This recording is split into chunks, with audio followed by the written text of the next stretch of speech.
started a little bit early today.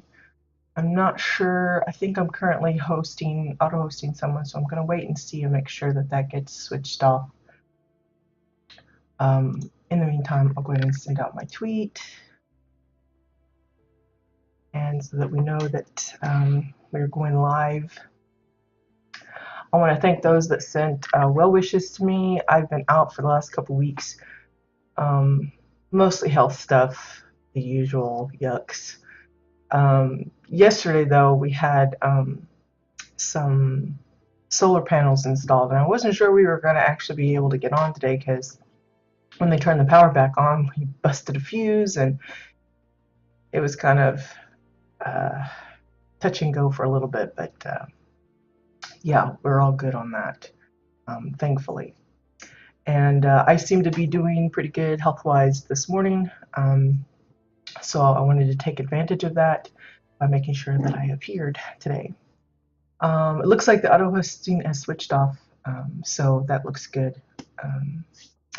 I also want to remind those that have been continuing to play in game that there is maintenance today. I didn't check to see how long it was. I just saw that they had posted a notice that there was going to be maintenance today. It's usual time and everything, so just be aware of that.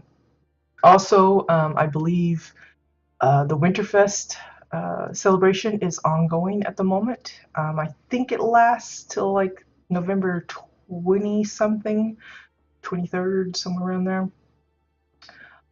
So if you haven't seen that particular holiday celebration in game, or if you just want to revisit it, now is the time to get into the game and take advantage, because it's probably one of the better holiday celebrations I've seen, and I like the premise behind it, with it being all about the consumerism and stuff. So yeah, it's just one of those things. Myself, I have been kind of avoiding it because it's become extremely depressing to get into the game knowing that it's going to be closing this month. So that, and I've been kind of sick. So just, enjoy it while it lasts is the best advice I can give. I think the last week, because the deadline for WildStar is, I think, the 28th of November, and I think that final week they're actually doing the Z-Pre Invitational, the hoverboard racing. I think that's going to be like the final in-game event that they will be having for those that want to participate. But for now, it's the Winterfest stuff and everything. Also, fair warning, I was visiting plots this morning, and I kept getting booted off. Either it would just boot me back to the city, or it would boot me completely out of the world server. So bear with me if I have to keep reloading everything, because it's kind of temperamental. It's usually when I'm trying to switch to a different plot that it happens. I don't know what's up with that, if it's just the usual quirks, or it's just me, or I don't know what, but yeah.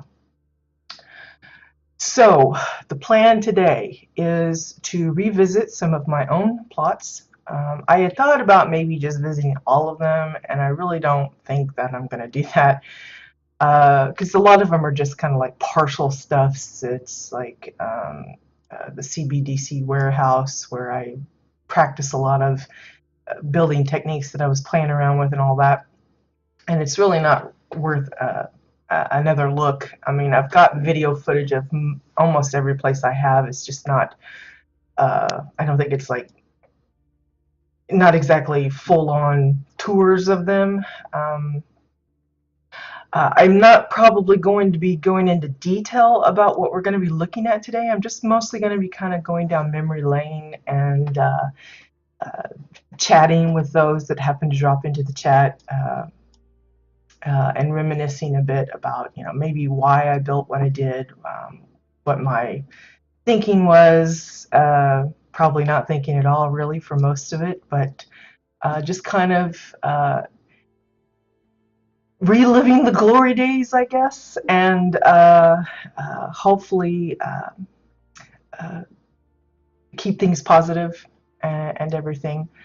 Um, let's see, I was gonna say something else.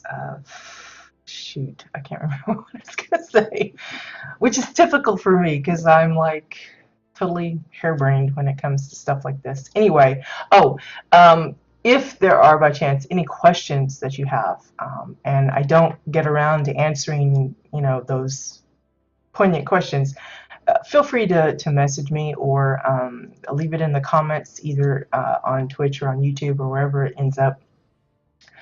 And I will be happy to answer those. It's not like any of this stuff is the big secret. I've always been willing to give um, insight into how I put things together and stuff. Not that it's really going to be worth, you know, it's kind of moot now because, you know, the game's ending and it's not going to really matter. But if you're just curious and I didn't get around to mentioning it, I'm happy to answer those questions at a later time if you are just dying to know, which I kind of doubt. But anyway, the offer is there.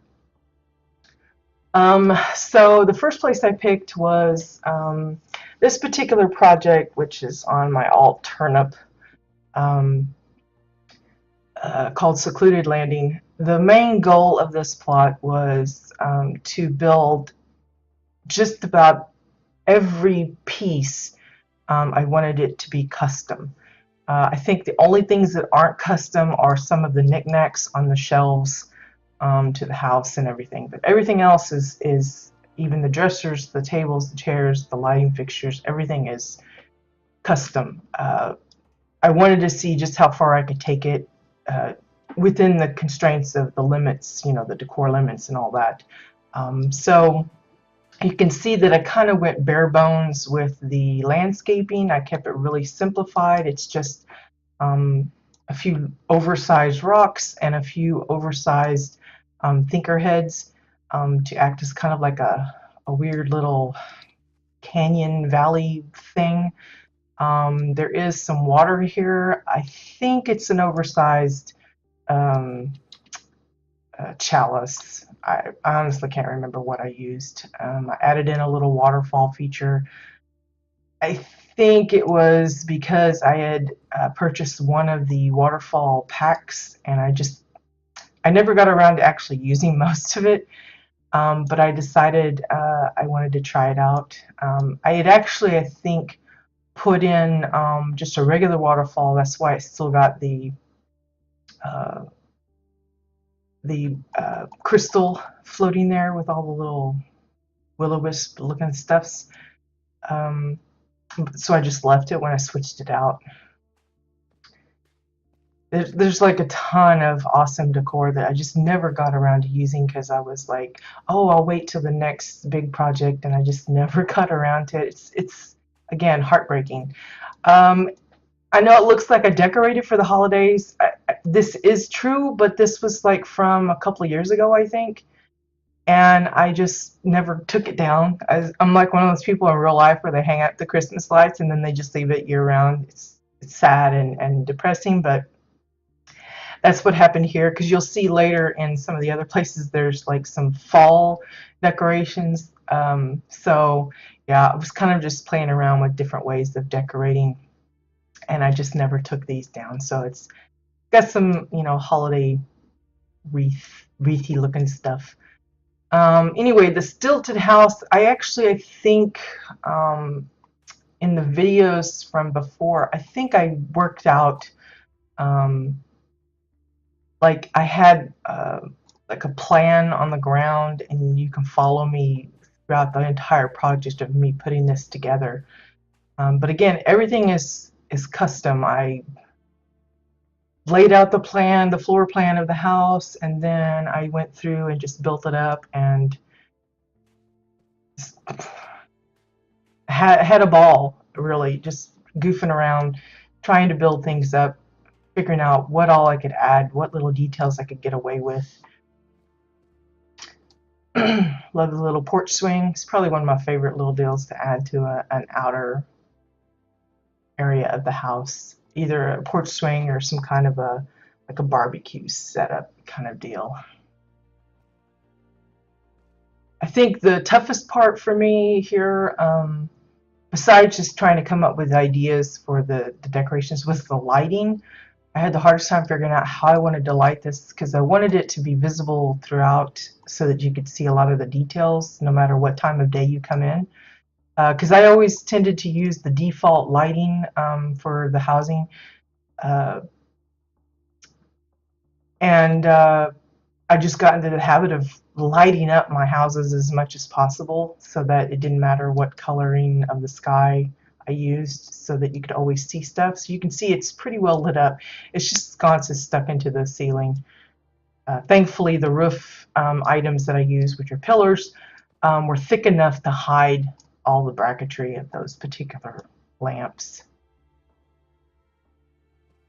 Again, holiday wreath. And then you can see the fall version here. It's more for like November and stuff, because we did some back in the day, we did a lot of like little workshops trying to come up with different decorations for the holidays, whether it was Valentine's or Thanksgiving or Christmas or um, just any of the major holidays. We look to try and play around with ideas. Excuse me. This is also one of the first houses that I started showcasing some of my paintings. I actually switched these out quite a bit. There was like some different birds. You can see one of them over there. But I changed this one to a spooky house thing. Again, I enjoyed experimenting with different items to see the different effects I could get and trying to get those layered looks like backgrounds and foregrounds and everything. Sometimes it worked well, sometimes it didn't. This is 50-50 maybe. Not one of my best ones, but it's not horrible, I guess. But again, everything in here is pretty much a mishmash of different items to create all of the different fixtures and things.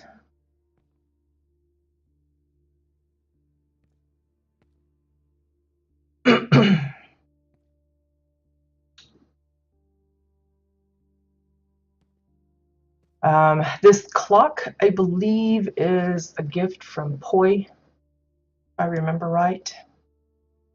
So that one it's fully custom, but it's not my my build. Just want to make sure I point that out. I don't want to take credit where it's actually someone else's work.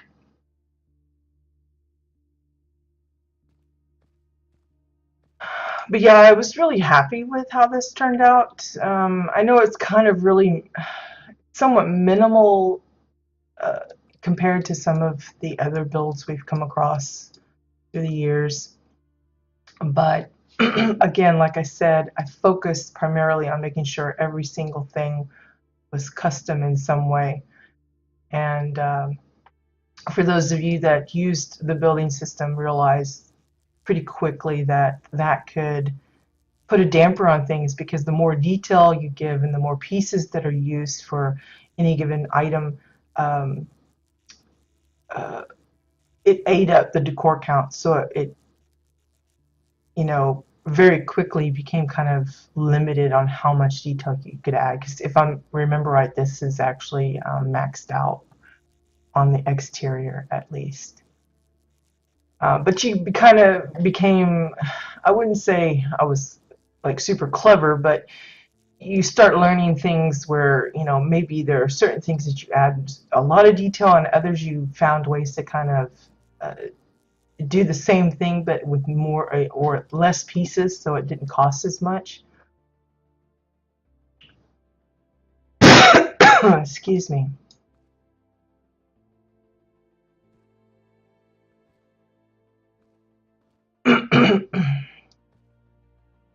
Again, one of the this is like my weird way of finding my paintings by putting the carrot on there.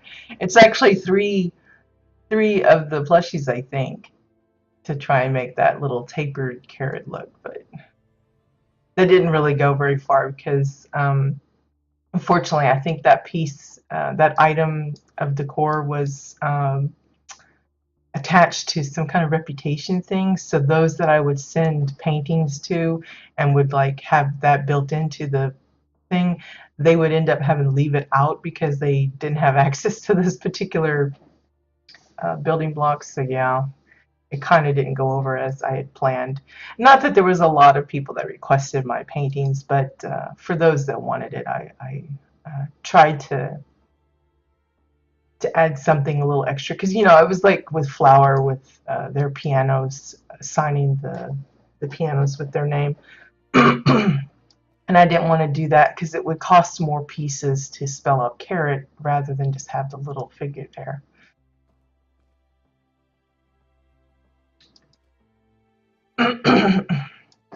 Excuse me, I'm like getting all choked up.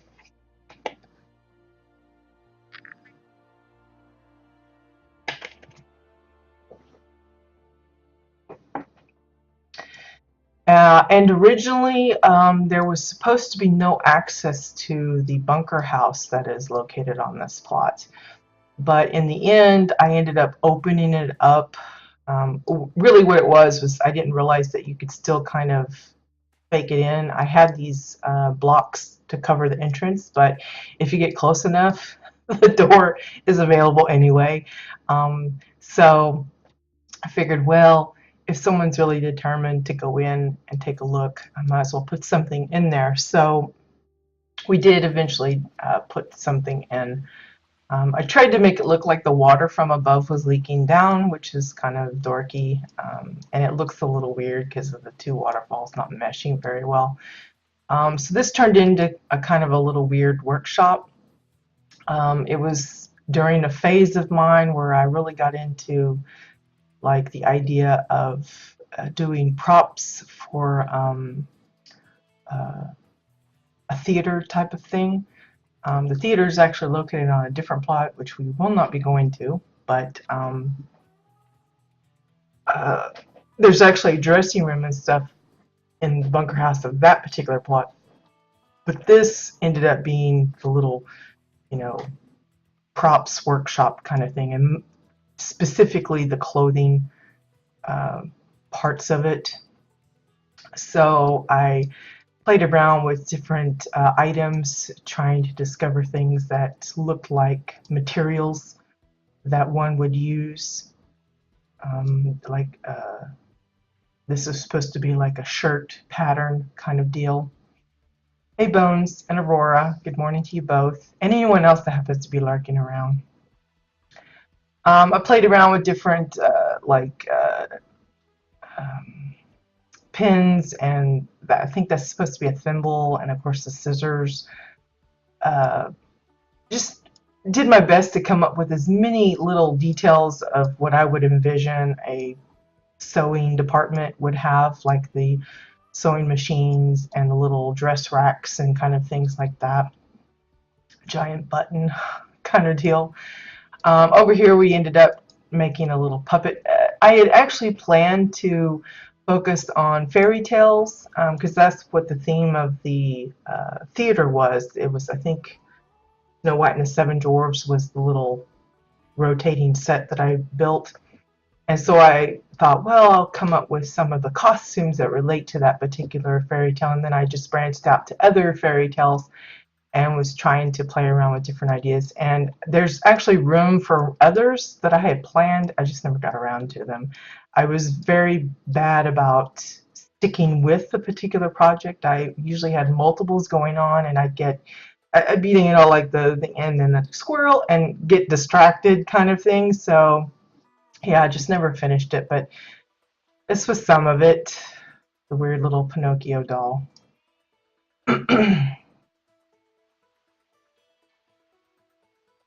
Probably, like, it's awful looking at it right now, but at the time I thought, well, that's pretty nifty. I can't believe I come up with that, but it's just some of it's horrible looking.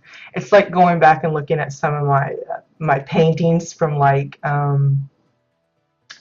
uh, like from the beta some of the paintings I did there and then comparing them to some of those that I did later on, it's like, oh, don't look at that. It's just awful. But so yeah, I definitely messed around with different threads, trying to find what items looked the most like actual threads. So there was like a lot of like, I think these are plates, and like look at how many we had to use to make it look. Okay, it's bowls. I mean, look at how many. That's just horrible. There's like probably 15, 20 bowls there, and it's really not practical for like a house kind of feature. But in here, where it's just kind of just some pieces, it worked out okay, but oh, that's just too many pieces for a particular spool of thread kind of deal. But again, you know, I experimented with different ways of trying to get various colors, empty spools, and things like that. I don't even know what this was. I have no idea. I think I just liked it because it had string on it or something. And this one, I tried to make it look like they were stitching bits together. So again, I have no idea what this is supposed to be. Here we have an ironing board.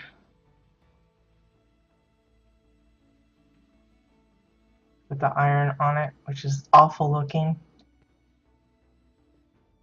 And then my attempt at different types of dresses, I don't remember what that one's associated with. I don't know if that's Sleeping Beauty or something. I think this is supposed to be Snow White's, and I made two different versions with the banana skirt.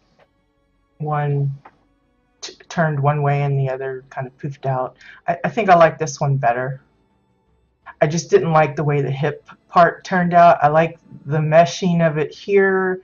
I would have preferred to have it than to this, but it just didn't work out that way.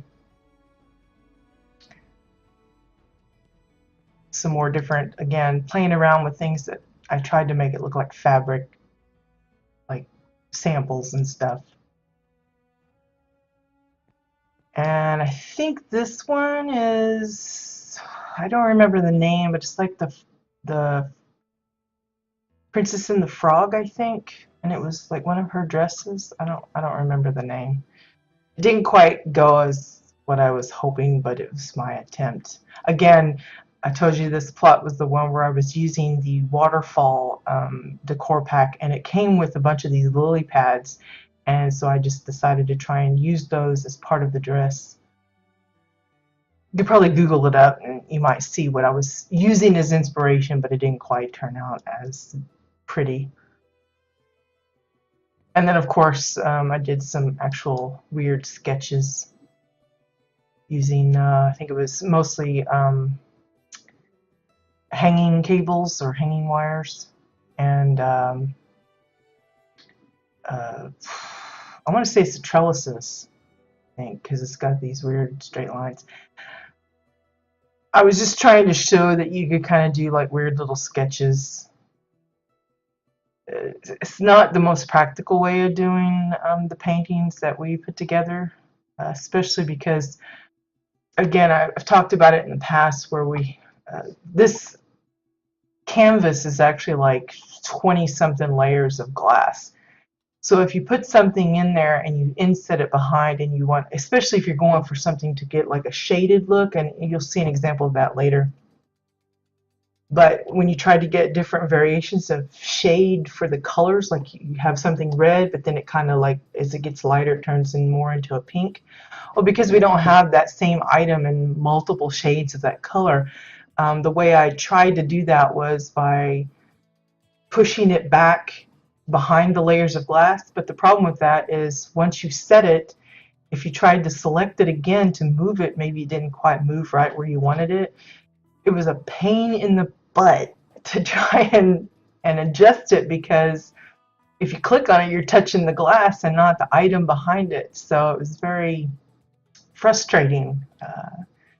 I think one painting specifically for that effect, and oh, it took me hours and hours to get that sorted the way I wanted. But yeah, a couple of dresses. I think this is my favorite because of the arms and legs.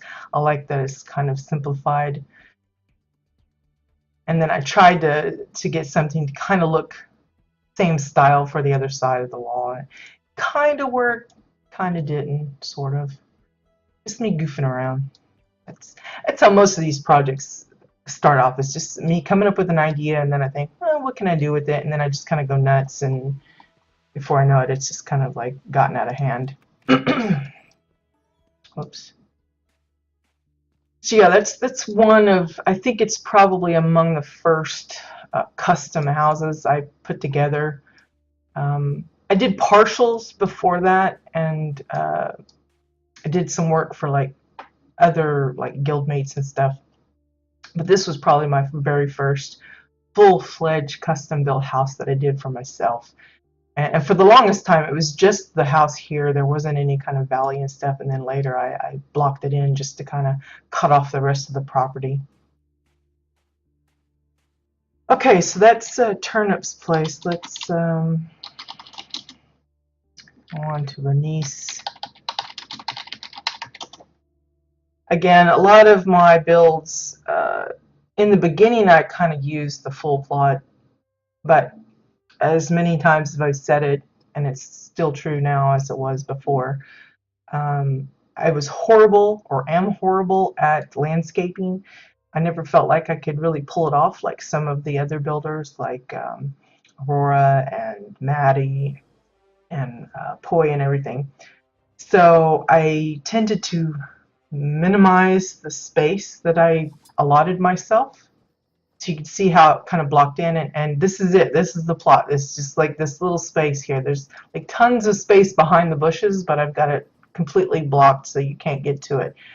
And I did that on purpose to kind of keep myself reined in and not feel pressured and worrying about the landscape, the contour of the ground and the trees and the plants and everything. Yes, I have trees and plants here, but it's more groomed, I guess. It's like it's a little park kind of thing, and that I could handle way better than trying to come up with a natural looking forest or whatever. It didn't necessarily help in the decor count part of it because as you'll see as we go through this, I again preferred to make just about everything from scratch, or custom, or however you want to say it. So the details were what ate up the decor count, even if it was in a limited space. So I was playing around in this one more, trying to do like a city build, like a mini version. So I played around with different ideas for buildings. It's one of those things where I really have to give credit to the other builders of plots that I would visit and would say, hey, that's a pretty fun idea. I think I'll take that inspiration and apply it to my own vision of what a little town would look like. So I don't really have any specific idea as to like, is this an industrial building or is this an apartment complex? I never took it that far. I just said, I'm going to put a building here, give it a door, some windows, and roofing and stuff, and just played around with different textures like the brick and things like that, using some of the bookshelves and stuff.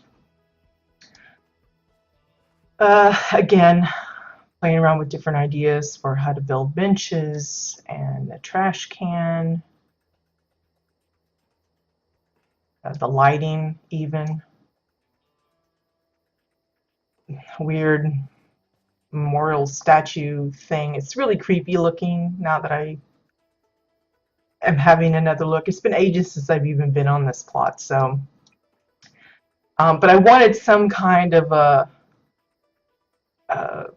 statue or something there, so I spent a little time just playing around. And it was just after Arctera had come out, and it was like these bones were like dropping like hotcakes. You couldn't go to that area without having bones drop, and I ended up with tons of these, and I thought, well, I'm gonna use them in some form or fashion and come up with this weird skeletal plant looking thing. I have no idea what it's supposed to be, but that's what it ended up kind of. I made some others, but they were even more creepy and and nondescript, so I don't know. It's just weird. And then I made this little weird food cart, and look at the wheels. They're like horrible. If you tried to roll that around, it just bounce everywhere. It's like the world's worst wheels. But that's all I could come up with at the time because I was desperate to use the stupid nautical wheel, but we didn't have like curved um, planks or whatever, so yeah, that didn't go over so well. It was probably one of the first times I used books as a major building block there, and probably what inspired me later on to use it for building houses and stuff too. But you can see my obsession with the um, travel posters was in full force because I used those, I think, in just about every build for something, because they were so handy and clean and straight, and even our like planks, like the metal planks, and I think even the 2x4s, they're all kind of wonky shaped. They're not exactly perfectly straight, so um, I liked using it for that. And I even did, custom little bush trees and stuff, which seems pointless now because it's kind of goofy looking, but like the shrubs here, those are. But later, you do an idea like this, and then later you do something else. I kind of remember doing this, and it worked. And you use it slightly differently for something else. So, and here's the famous bingo hall. I actually hosted bingo games in this particular building for my former guildmates. They were kind enough to sit through me actually calling out. I would like set up on, I guess it was voice chat and stuff, and I had like a little setup here with like a bucket with numbers and stuff, and we'd call it out. I print out, or I provide bingo cards, and they would print them out for themselves, and then they would play along, and we'd give out prizes and stuff. It was the goofiest thing, but they humored me and participated in it quite a bit. It was a weird guild event kind of thing. This particular poster was inspired by these. We had some of the protostar warning sign and everything, so I decided I was going to try and make my own and come up with this to advertise the Greenleaf Bakery, which is over here. So yeah, he's kind of freaky looking, but I thought it was kind of fun to try and make my own protostar guy. Obviously it's a little off on some of the colors and stuff, but for what I was able to use, what was available to use, I think it come out better than I expected. It looks like he has a little antenna, but that's just the crack in the in the table. But it looks like he's got a little like Martian antenna sticking out.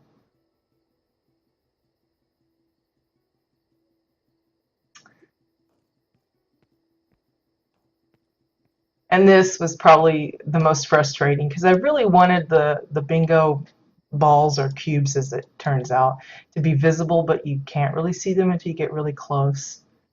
It's, again, one of those things about the rendering, kind of messes it up. Yeah, it was always funny to be here and then have the guildmates sitting in their chairs and just chit-chatting while we played bingo. Not something you expect to do in a game like this, but we did.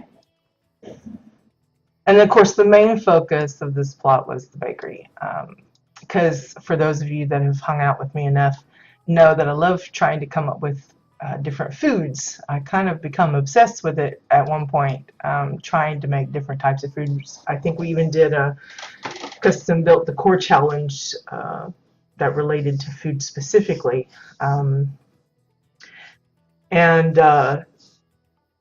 So some of those foods, a lot of them ended up being like desserts and things. So I figured a bakery would be the best place to showcase those, and ended up putting this one together. So we've got, the cakes, some holiday themed wedding cake. Most of it I didn't like specifically fashion it after a particular thing. I just looked for pieces that would mesh well together or had certain colors. But others were more specific than that, like the Franken cake here.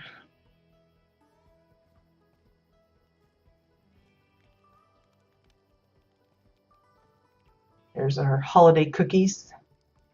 I really had fun making these, just trying to come up with different designs.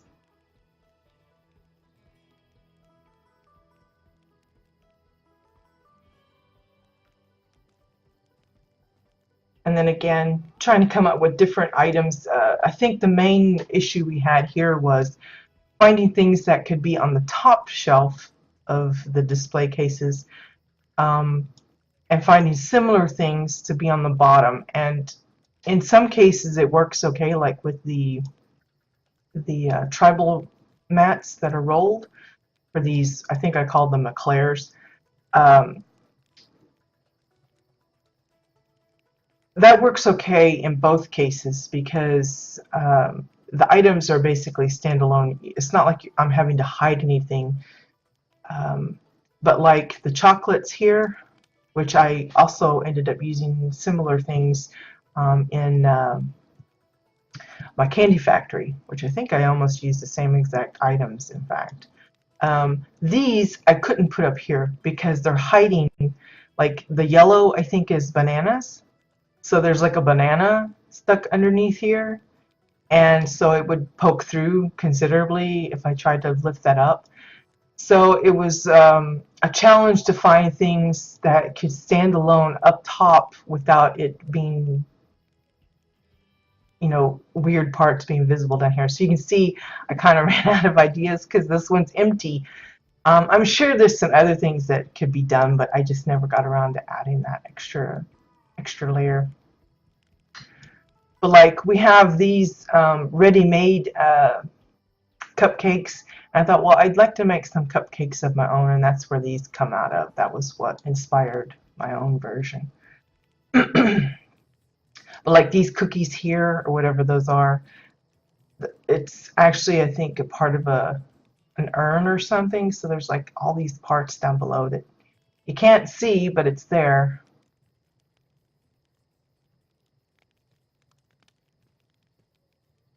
And this is probably like the simplest type of cookie. It's just windows, which I thought was funny. And then I was going for like an old-fashioned traditional bakery, so I ended up putting in the furnaces, and then of course played around a lot with trying to make it look like somebody was rolling out, I don't know, biscuits, donuts, something to bake. So I had to come up with ideas of how to make the cutter and the roller pin and the sugar bowl and stuff. I think the hardest part was this bit, trying to make it look like it was a cutout piece with other pieces, and it's like a layer of different items. I think there's like the snow blocks, and then this tube here to make the rings, and then I had to get a solid one that matched the coloring of this, make it look like it was actually cut out, but it's really an item that's sitting there. That's why you see the little rings still. Just some of the things that, you know, builders have to figure out. It's like this. It's like multiple pieces. It's the same piece being used here, but I just used part of it to make that, try to make the curved brick part of it. And this, the idea I got this from was, I think it was a spook house. And they had used the back side or the bottom side of the campfire to make the house door looked really creepy. And I remembered that when I was looking for items for the furnace thing. And so I thought, well, I'm going to use that. And that's what I ended up doing. So it's like some campfires. And we're just seeing the bottom of it. And it has this really, so it kind of looks, it's not exactly 3D, even though I tried to kind of make it look like that. But I thought it turned out decent enough. And then here I experimented with like chalkboard advertisement stuff. And originally I was using the snow blocks for lettering, and I discovered that the smaller you have to make the letters, the less visible it was, even at this close of a distance. It was like the S part of it would disappear, and so I ended up using towels for this, the edges of the towels, and that worked much better. And then here I just used parts of it to make it look like, you've seen it in like cartoons and stuff where it like make it look like it's lettering or something, and just kind of faked it in. And of course, again, tried to, throw in some items that look like pies and bread.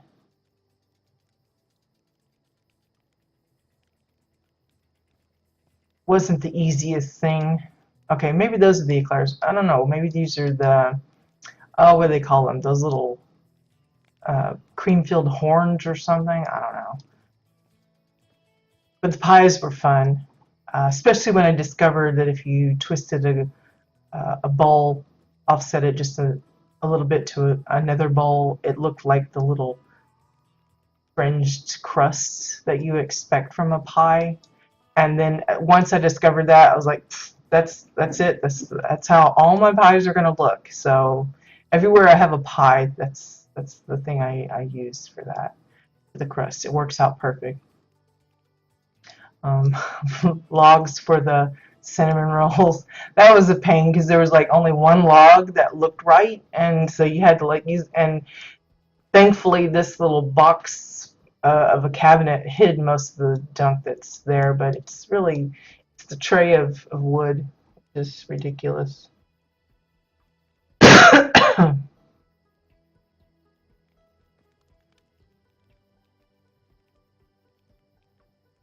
And even like the little cuts where it's supposed to like release the steam, I guess.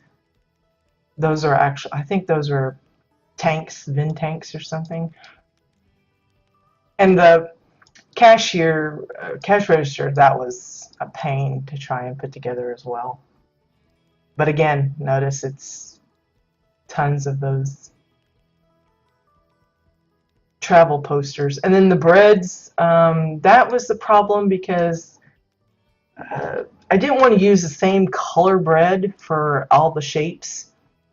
Because when you go to a bakery, there's like many varieties. You got your wheat versions and your white versions, and then some in betweenies. And so I had a lot of trouble finding items that looked kind of like bread texture colors. So again, I had a lot of trouble finding things that wouldn't stick out too much, but that I could still fashion into these weird little loaves. So I think these were windows, like the leaf windows. And honestly, I'm not sure what that I think it's toast. Yeah, I think it's the toast, and it's like several big ones and then 3 little ones to get that little, the where they've got the knife marks in the bread. That was the idea, to make it like little buns or something. And then I think these were all wheat bags. There's also the sandbag, which is, I think, kind of another version of a brown color. I just never got around to using those, I guess.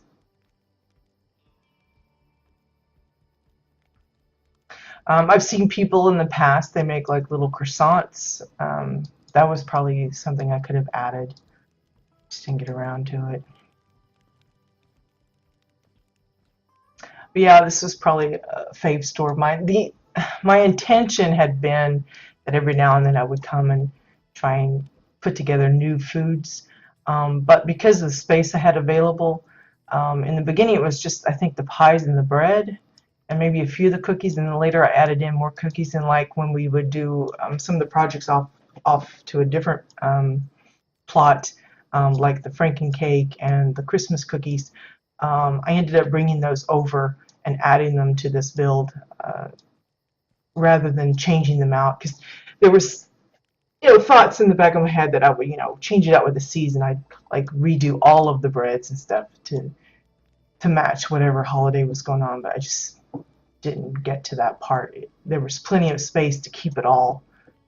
So that's why we ended up with funky cookies here and the cake, and kept all the breads and stuff.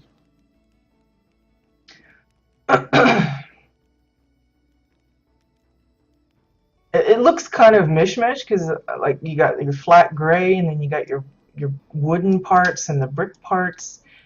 It looks like a Frankenstein building, but I don't know. I guess I was experimenting with different textures of the walls and stuff, and I couldn't decide. I just left it like it was. I really honestly don't know. And I think this was the first plot that I actually tried to use signs, and I never did this again because it was frustrating to try and put it. I mean, once you got the hang of it, it worked, but when you first putting these in, they blink out of sync, so it's like strobe like, and I didn't want to mess with it again after that because it's an awkward item to use anyway, because it's not like the item is like perfectly straight and everything, so you had to turn it just a little bit, and it's just a pain. It's kind of like one of the Orin windows. When you set it flat, it's actually kind of wonky, and you always have to tilt it a little bit to make it flat. So yeah. And yeah, it seems familiar, Bones, because we're just kind of going down memory lane of some of my plots. Okay, so that's the bakery. In the beginning, when I started with this particular plot, I had thought possibly that I would expand it if I come up with other shop ideas, like maybe, I don't know, post office or something. And, you know, there was always the possibility that I could just open up the greenery here and extend. But as I got more into the detail of just the couple of buildings that we had, that became impossible because the decor count just became too much in just this small space. So wasn't meant to be.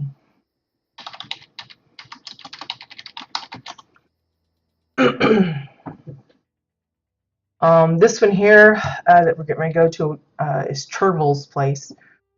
If you see a running theme or hear a running theme of the names, most of the names of my characters were vegetable or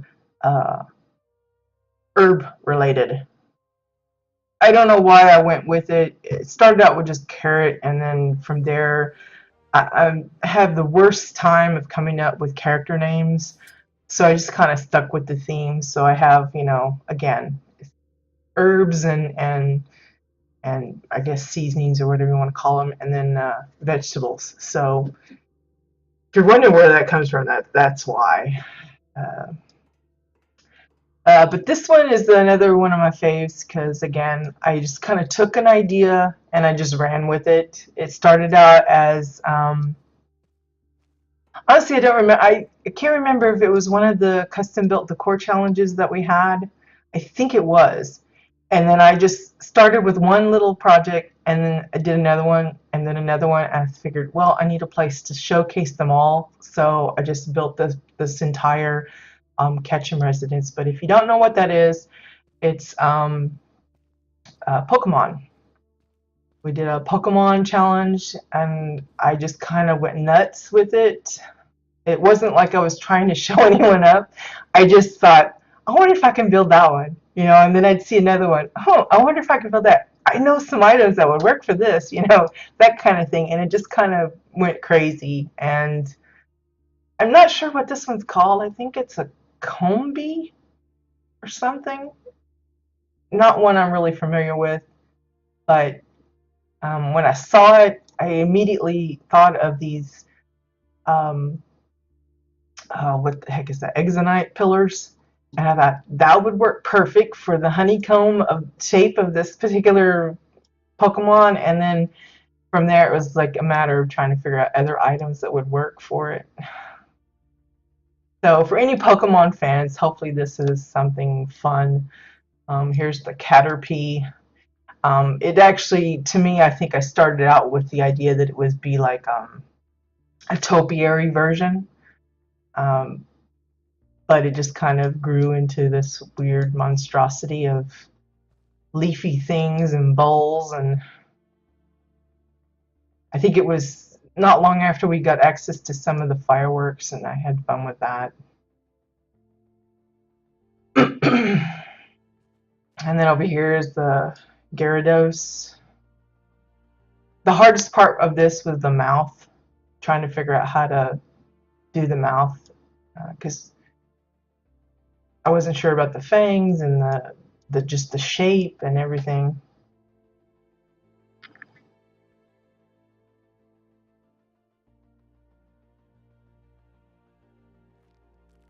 And then of course I just put this little building here because I didn't know what to do. So I just played around with different building materials, trying to come up with something. Same way with the lake and everything. Then we got our Togepi.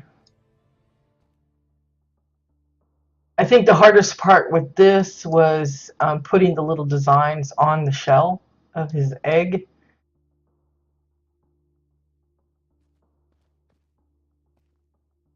And again, it's one of those things where at a distance, I think a lot of the detail disappears. So it looks like it just like a diaper baby here, and then, you know, after you get closer, you can see the actual detail of his outfit. But again, we had just gotten, or I had just gotten access to those fireworks, and I started using them quite a bit in a lot of detail parts for my build. And again, one of these things is it's practical at this size, like mega size Togepi here. But if I was to try and shrink that down, details galore would disappear, all the face and everything. It's just not practical. But since this is my own little Poke world, you know, it didn't matter that you can't see a lot of it. Over here, again, you can see how it looks like part of it's missing until you get closer, and then you can see the details. Now, this is, was it Doug Trio, I think is what it's called. I actually did two versions because I wanted to show how, you know, some of us builders kind of get caught up in the details. We just put things in, and it's not always necessary. It's just, you know, a little added extra, I want to say effort, but it's not exactly that. But I wanted to show how this one's a great deal many more pieces being used. Not only for the body of it, but the rocks and everything. So this is like a detailed version. It's much smoother, I think. I think the lines don't show up as much. All that. But over here on the other side of the house, I have a different version, and it's using fewer pieces. It's still okay. And for those, you know, maybe that wanted a Doug Trio on their plot and didn't have as much space, they would prefer this one because, you know, you don't have all the extra, the rocks and everything, and the pieces are more simplified. There's a brighter dividing line between the head and the body, but that's a small price if you're looking for something that's using fewer pieces. Because again, it's again one of those examples of do you go for more finesse, or do you go for, you know, it's like, it's not necessarily quality over quantity, because it's not that this is a bad version of it, it's just a simplified version. The eyes and nose and stuff are the same, but the body and the little mound of dirt is different. So, you know, this is doable, it's acceptable. But if you're wanting, you know, if you have the space and you can go for the more costly version, some people might prefer this one. It's because it's just a little different. It's more customed out or whatever. And again, the divide line is a little more obscured because you don't have that different shade.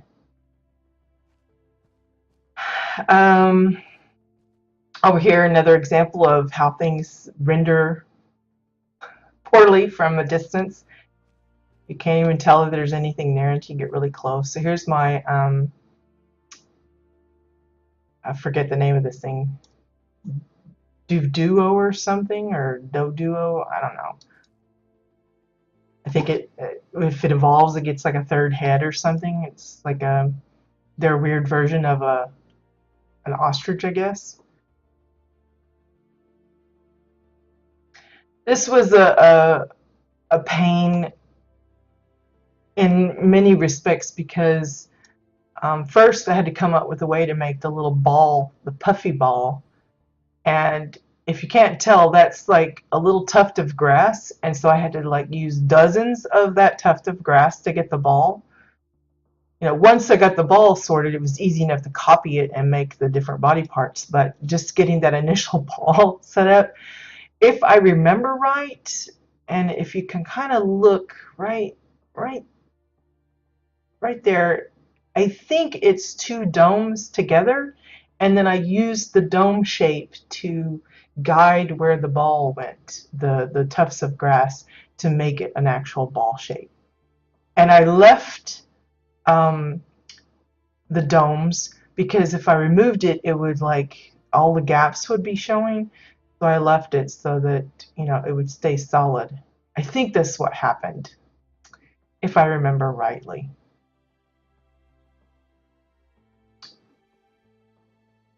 And then, just figuring out what items would work for what parts of the body with the beak kind of thing and the legs, trying to make it look like, chicken feet or whatever. Just a matter of, finding items that you figured would work. Like the wire, you could see that it actually took multiples of them to fashion the neck to make it look thick enough to my liking.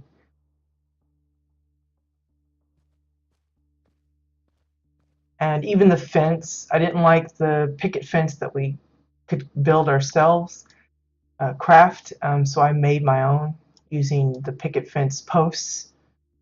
So that was a pain trying to figure out how to situate that. And I actually used a picture of Ash Ketchum's house to use as a guide. Now, when I looked for pictures, it's kind of one of those things like you see multiple versions, so I just picked one that I liked the best and thought I could replicate in some form. And so if you do a Google search of Ash Ketchum's house, you'll probably find the one that this is closest to, with the little porch and the fence, and I think even the mailbox and stuff. But it's a faux house. It's not actually, you can't actually go inside it. This is also where I learned to pay attention to how you have the house placed over the bunker house, because originally the house was a little further back, and I had just, like, this little ridge part here was gone, and the bunker door was just visible. I thought, oh, I'm being so clever, it'll look like it's the little cellar entrance and it'll work out fine. So I went in, did all what I was going to do in the bunker house. And when I popped out, I was actually inside the faux house, kind of trapped. I thought, well, that's not going to work because that just kind of ruins the effect. So I ended up having to move the house quite a ways and then building up the back part to kind of remedy that, so that when you pop out of the interior, you actually are where you're supposed to be. I learned that the hard way, and from then on I would try and remind builders to check that. It's kind of the same way with if you're building a custom house and you have this narrow hallway and your character can run through it, walk through it just fine, back and forth, and then you decide, I need some pictures on the hall walls, or something. You put those pictures and that adds a little bit extra collision, and then your character gets stuck. If you don't continually try to check and double check, and usually my character's at a slow run for the most part, but you also want to check your plot and how you got around it and stuff as walking, because for those that would do a lot of uh, role play and stuff, they do actually have their character walk a lot of ways. And sometimes, like the stairs, custom stairs that you make, they just don't work well when you're walking as opposed to running. I don't know if it's just the leg stride or how it, the speed of it or what, but it was always smart to double check everything because it didn't always work like you thought. But yeah, the placement of the house, or when you cover up the, the bunker entrance and stuff, it was always a good idea to check and double check how that interaction actually worked when it was, you know, accessing the interior and coming out of the interior as to where you were placed, because that would really mess things up sometimes. And the last one on the exterior here is, I think it's called a Tangela. I'm not really sure. I wasn't really happy with this version, but it was the best I could do with the items I had available and the coloring and everything. I think this was before um, the color shifting became available. You know, in hindsight, once you get a new feature, in hindsight, you're like, wow, I could have used that in this instance or something. And I may have been able to work something out a little better for this, but with the items that I was using, I think it was the Maro tubes or something, this was the best I could do. Um, Obviously, Tangela doesn't have these weird little lumps, but again, the item I used, that was the best. He's kind of creepy looking, if you ask me. So again, I built this particular plot with the knowledge that I wanted to do something with the bunker house. It's not that I have anything against those that typically didn't utilize both interior and exterior. And even in some of my own plots, I forcibly blocked off the interior, like with the bakery house. That was or bakery plot. That one had no access to the interior because it was actually, you know, way behind the bushes. So it's not that I've not utilized that little step myself, but in most of the cases, I try to include um, the bunker house in some form or fashion, just to, you know, give people an extra thing to look at. And two, I wanted to play with the idea of this actually, you know, the cellar entrance behaving as an actual cellar entrance. So if we go down inside, then you come up on this little weird mini museum thingy. Um, I honestly don't remember the name of this one. I just know that it was egg-shaped, and I think around the time, or maybe it was just after or just before. I really honestly don't remember the order of things, but um, I think it was around Easter or something. Either I remembered making this and thought I could do some Easter eggs, and that's where the Easter plot come into play, or I did the Easter plot and thought, hey, I made an egg there, so I wonder if they have an egg-shaped Pokemon, and then I found this one and went from there. I don't know which order that was, but they're related in some form or fashion. It's the best I can tell you. Um, so yeah, I don't remember what this thing's called. But again, I utilized those fireworks quite a bit. I don't know what these little spots are. I think it's the end of the hanging cables. Yeah, he looks a little, he looks upset. He looks a little mad. But to remedy the Tangela outside, I did make a Tangela portrait and left out the little bulby parts as best I could. So it's a little more closer to what it's supposed to look like, sort of. Um, the Pikachu was my kind of like a nod to like pointillism, I guess, because I like put it together um, bit by bit by bit. I think the biggest issue with that was finding colors that matched, because again, I think this was prior to the color shifting option. So I had to find items that, you know, I needed a red, I needed a pink, I needed a brown. So it was just a trick of trying to find items that had the color I wanted in order to make it that way.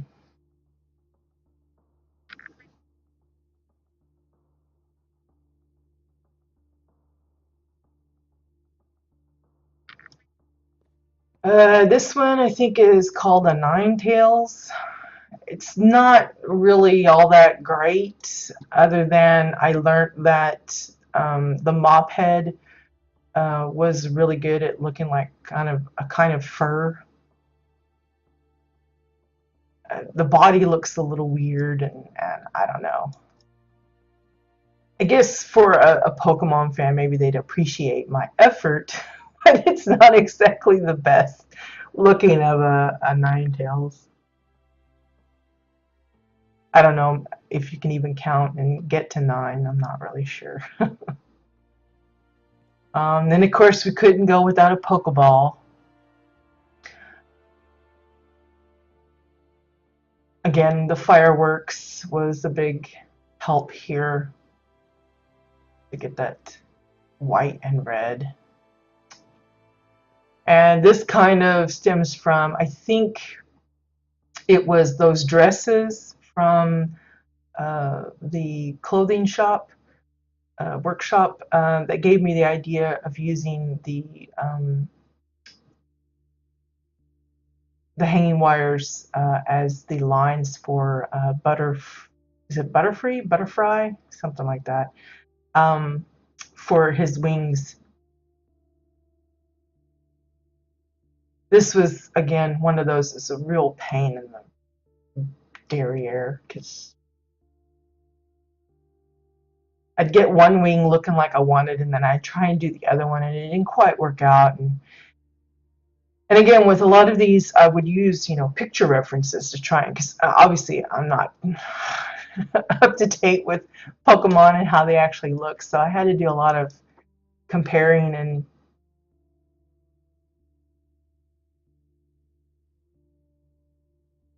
just, I couldn't even say what all I used for. It looks like a pillow, maybe, and probably fireworks and who knows what. But again, this is like 20-something layers of glass to make that white canvas. This one here, I think, is an unknown. I think it's what it's called, but there's like a bunch of different versions, and I just picked one and went with it. It's pretty simplified. It looks like a weird hieroglyphic duck or something. And then over here is, I think it's called a Ghastly. It's like a ghost Pokemon, I think, or maybe it's poison. I don't remember. This was a really weird one to try and put together, because I was trying to, he's like surrounded with like poofy gas stuff, and so it it fades off, but it's kind of hard to do with an object that's solid to try and make it look like it fades off. But the strain overgrowth has a lot of different kind of colors to it. Is like, and I think it kind of works, but yeah, it's just, again, it was a chore to try and come up with different Pokemon that I thought I could replicate in some form or fashion here, and didn't know where to put these, because I think at the time I didn't have the main gallery set up. Honestly, can't remember. I'm horrible with remembering the order of stuff, so I'm probably getting this out of line. I said that the dresses inspired me for this, but it might have been the opposite. This, I put together this, and then I thought, I can do some dresses with that. Who knows which way it went, but again, they're tied in some way, but I easily get confused on that kind of stuff. I'm horrible at remembering special dates and everything. I do well to know my own age half the time, so. So yeah, that's the Poke House. Again, I don't even remember which one I built first. I think it was the Caterpie. I think. I honestly don't remember which one I built first, but from there I thought, well, I wonder if I could build this one, and then I built it. And I go, well, I wonder if I could build this one, and I built that, and it just became a crazy, gaggle of Pokemon. And then I thought, well, I want to put them all on someplace, so I ended up building a special plot just for that. And I'm not even really a Pokemon fan. My son was a Poke fan when he was little. In fact, it was heartbreaking the first time we got him a Pokeball. He'd been watching the show, and seeing Ash Ketchum doing the, throwing it and saying, Pikachu, I choose you. And the first time he got a Pokeball, it was so sad. He actually threw it and said, it's broken, because it didn't pop open and the little creature would pop out. So I was like, no, it doesn't work that way, sweetheart. Oh, gosh. Okay, so the next one, let's see. I think I spelled that right.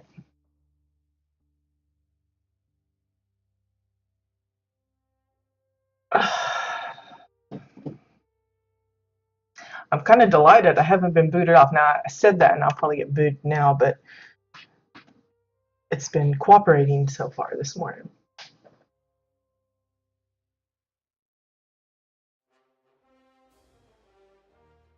Takes forever though.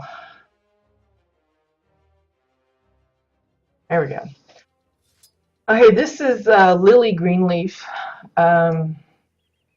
This is over a bridge. Again, I think it stems from me making some food items, in this case sushi, and I said, I want to put that someplace, so I built this plot to put it on. And I just kind of went overboard and goofing around with the different items. Again, you can see how I've blocked off the majority of the plot. It's all corralled in with the hedges or brambles or whatever you want to call it. And I went nuts with the firework decor, trying to put together an Asian themed house. So we've got the bridge, the little, I think it's called the torii gates and stuff, and then a little structure in the center of it as the focus. It's probably one of my favorite builds because it's just me goofing off. Again, I tended to I get one little idea and then I build off of that. It's not like I planned the entire build. There's some builders that would actually sketch out how they wanted the plot to be situated, especially those that did city builds and stuff. They'd have to kind of plan what's going to go where, how it's all going to connect, and stuff like that. And I never went that far into planning. I just would start off with one thing, like the sushi food, and then I think, well, I wonder if I could build a structure that I could put that in, and then from there I just started adding things, and that's how it comes about. Same way with the landscaping here. Again, I'm horrible with landscaping, but I knew I wanted some kind of a wall, the torii gate. I wanted a bridge of some sort, so that meant I needed some kind of a water feature for it to go over.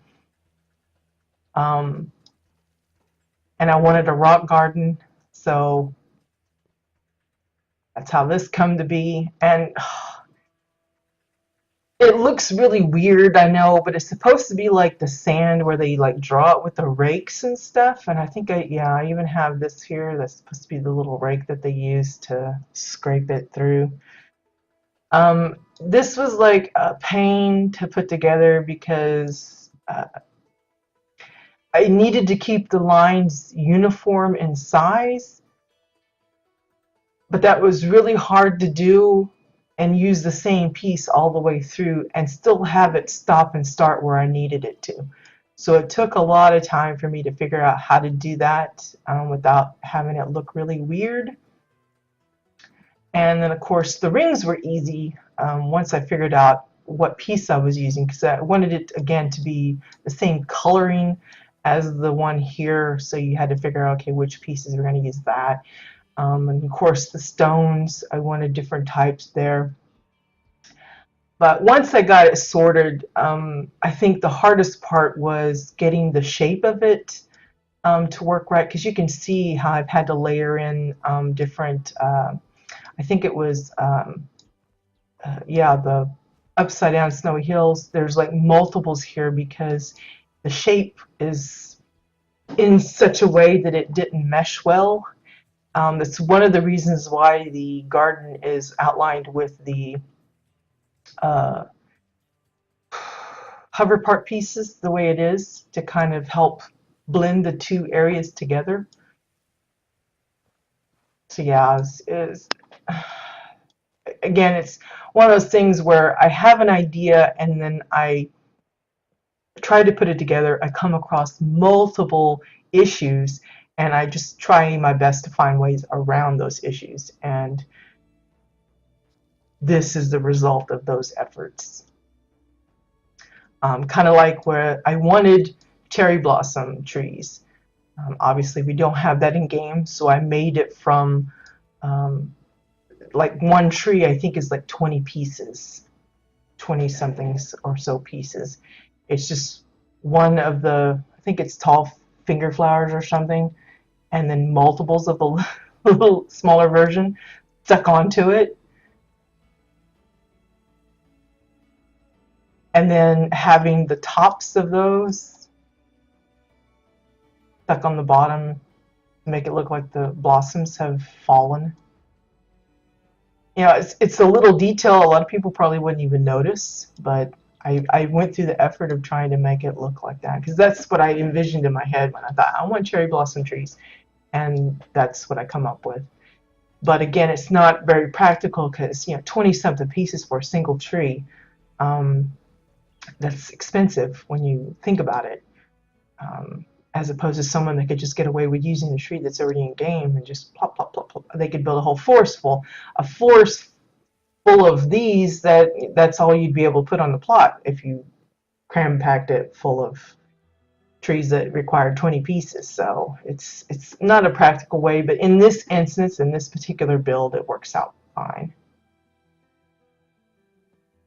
The little house itself, originally I thought it would be like a tea house kind of thing, but with the sushi that didn't quite make sense because I don't think they have sushi with their tea, their little tea rituals. So I just kind of ended up making like a little sushi house, like I guess, where they come and eat their sushi. This was the first time I messed with like the lantern things, and we saw in some build not too long ago where they actually did a better version. But this is me goofing around with my own interpretation of what a little lantern thing would look like. So inside, again, as I said, the sushi was part of a decor challenge that we did. And so I come up with the sushi, but then I thought, well, I want this kind of sushi. And then I thought, well, I wonder if I could do like the little sake and the different sauces that you put in. And I thought, well, it needs a teapot. And then I thought, well, I want to try to make some dumplings too. And then I made some kind of weird soup. And then we got some fish and some squid. It just kind of got out of hand.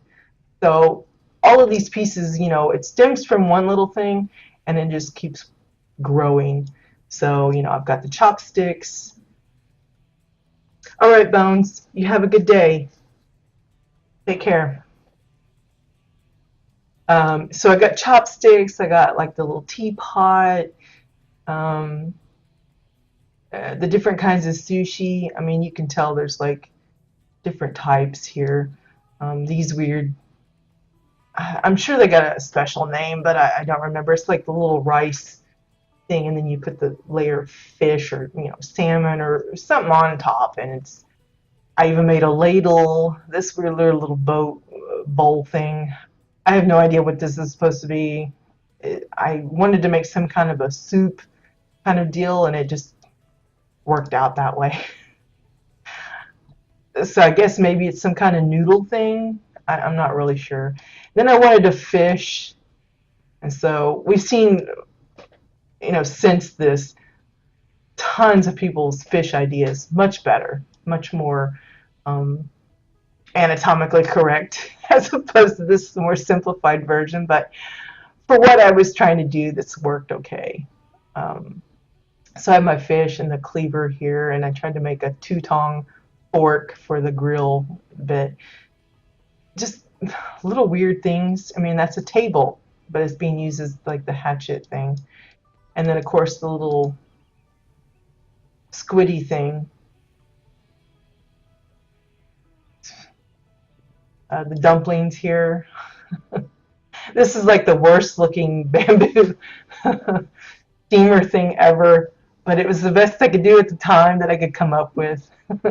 I'm sure someone else would come up with something a lot better, but uh, you know, for my mindset at the time I was building this, that was the best I could come up with.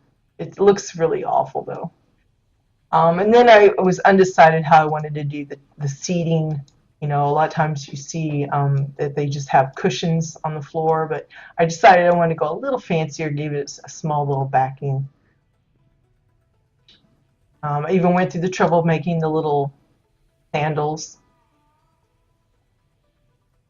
I don't remember what they call them. They have a special name, but you know, you slip in and you got your toes on either side here. That was troublesome to try and make as well. Couldn't go without an Asian build without a bonsai. I don't remember how many trees this actually is. The bushes, the green part, do you remember the bushes from the bakery? That's where I got the idea for the bushes here. I think it's the same little cluster of bushes, and then I just shrunk a few. And then these are like the dead tree trunks, and there's like 3 or 4 of them to make up the shape that I wanted. The little stones here, those are actually the box of bolts, which is weird, but that's what I used for the base of it. And then of course, one of my favorite paintings that I did, I think there's an actual video of it from start to finish, if I remember right. I just decided I'm going to try this, and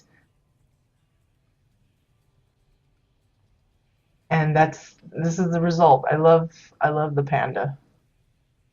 And the signature, it didn't have that originally. I think in the video that I put the panda together, I'm not sure if I did this as well, but I felt like it needed some kind of like, you know, kanji characters or whatever you call them.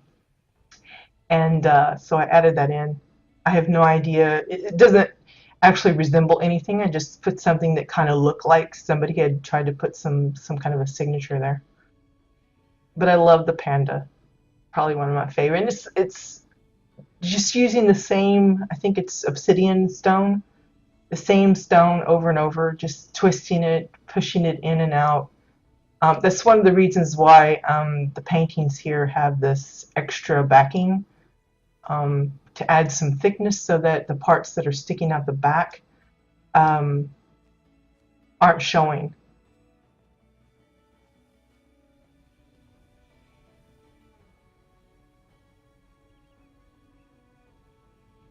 But yeah, it's probably one of my faves. It's just, again, I did look at, there's, if you Google panda, probably like brush, Japanese brush or something like that, you'll probably see this particular picture. I don't remember if there's multiple pandas in that particular picture I was looking at, but I'm pretty sure you'll find this. And you'll see just how, as close to the original as I could get. Again, I mean, I don't want to say I'm not artistically inclined, because I do draw and stuff, but for the most part, I never could come up with something just off the top of my head. I always had to have a reference to be looking at it, and it's not like this come out of my head or anything. And this one was supposed to be my version of a map kind of thing, or at least that was the intention.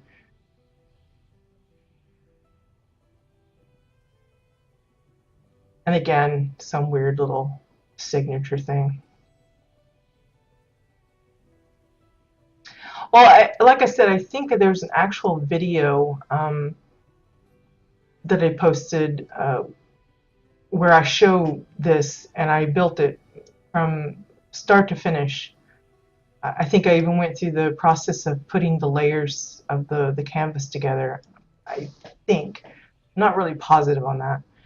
But I knew I wanted a painting of some sort in this building, and so I think off to the side, past the water area, we put it together, and there's a video of the entire process. Not that you can really figure out necessarily, but I mean, if somebody took the time to match the position and the placement and the size and everything, because I mean, you can see everything I'm doing in the like the CATIA builder and all that stuff when I was twisting and twirling. You could replicate it. In fact, I think there were a few people that have done that, because I know at the bakery that I put together, someone built almost an exact replica on NA side. They added their own little kind of quirky changes, but generally speaking, it was almost a dead-on replica. And I wouldn't be surprised if that's because they followed some of my videos, because I'm pretty sure in that case there was a lot of parts that I did live building. And again, it's a way for someone to kind of, I don't want to say copy, but essentially the build. But that was, I think this is one of the few ones that I actually show from start to finish on a video. And it's kind of nerve-wracking too. That's not an easy thing to do. People be watching and you expecting you to make something, you know, nice looking, and then you're like, man, this is going to turn out so awful. It's kind of like when I tried to build one of those, what's those lantern fish thingy, with the little dangly thing in the front. It's got the lots of mouthful of teeth and stuff. I tried to build one of those live, and it was awful. I ended up scrapping it because it was so bad. It was when I was doing that big giant fish. Of course, I couldn't do this without having a little symbol here. I guess that's what the yin and yang or something. This was a trick, trying to find items that I could use that were relatively similar but opposite in color to work well and have the shape that I wanted. Yeah, that was a trick. And then also to try and make it as flat as possible, so that my character didn't bounce around when she walked over it. And then, of course, I had to have some kind of sword, katana, I don't know what you call those things. And then the fan. I had to have the fan. Again, the thickness here hides the fact that those are actually glass panels that are kind of tilted and pushed into the wall, so that you only see part of it to make the fan, and then the different trees and stuff.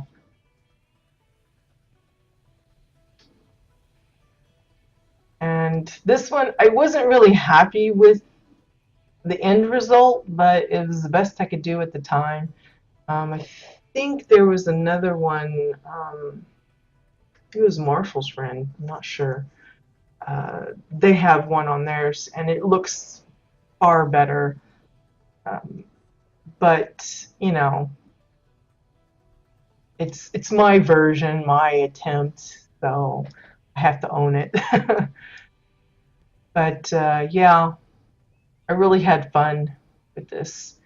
You know, because once I had the structure, then I had to fill it with things, and so it forced me or prompted me to come up with other things like the painting and stuff that I knew I wanted in it, but just trying to figure out how to get it added. You know, I'm sure there's other people that could come up with other things that they could include. But this was what I ended up with.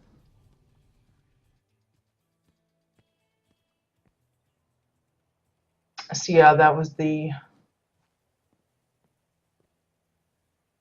my little piece of Asian culture stuffs. Okay, so the last place we're going to visit is actually my main's house. In the beginning, when we first did all of these, building projects, I only had my main character. I didn't do alts. In fact, most games I hate doing alts because I don't like the repetition of um, uh, doing the quest over and over, the same stuff over and over. So I get really bored with it really fast. So I usually have like one main and it's like if the max